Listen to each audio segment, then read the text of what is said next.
Bonjour, c'est Gabriel Alonso. Je suis heureux de te retrouver encore aujourd'hui. La lecture de la Bible et sa compréhension nécessitent de rentrer dans le paysage que le texte décrit. Par exemple, lorsque Jésus et les disciples sont dans la barque en pleine tempête, ne lis pas le texte comme détaché, pas vraiment concerné, comme une simple histoire, mais rentre volontairement dans cette barque, secouée par le vent et par les flots.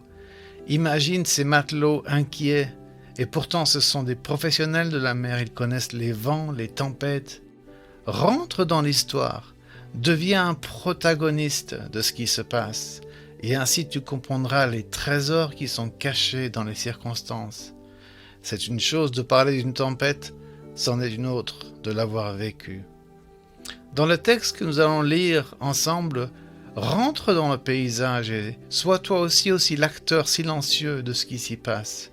Aujourd'hui, sois un peu comme ce sourd-muet afin de mieux le comprendre et de discerner ce que va faire le maître, car vraiment ce qu'il va faire est étonnant et merveilleux et nous montre son caractère.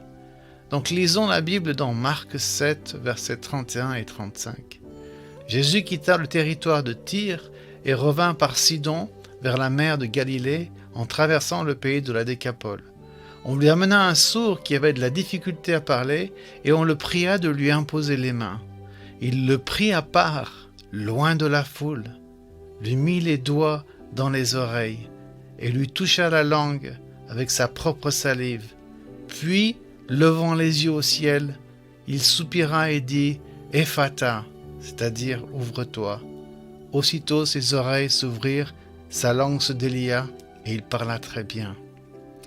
Outre la guérison du malade, je suis touché par la façon dont Jésus l'a fait. Quel respect du malade, combien il le respecte. Il écarte le malade de la foule parce qu'il sait que ce sourd n'a jamais entendu de bruit. Il le protège de la crainte et veut minimiser l'impact entre sa surdité et le bruit soudain de cette foule qui crie. Il veut le protéger de ce qui pourrait le rendre confus. Ensuite, il touche ses oreilles comme pour lui expliquer ce qu'il va faire. Il est confus, il ne sait pas ce qui se passe et Jésus lui indique ce qu'il va faire et le calme. Il lui touche la langue pour qu'il comprenne qu'il va parler et qu'il ne doit pas être inquiet des sons même qui vont sortir de sa bouche, mais que lui n'a jamais entendu. Merveilleux Sauveur, lui qui connaît chacun de nous, il sait quoi faire avec toi et il sait comment le faire. Lui qui veut peut-être nous sortir de nos lieux communs, de nos habitudes qui finissent par nous rendre sourds à la voix de Dieu.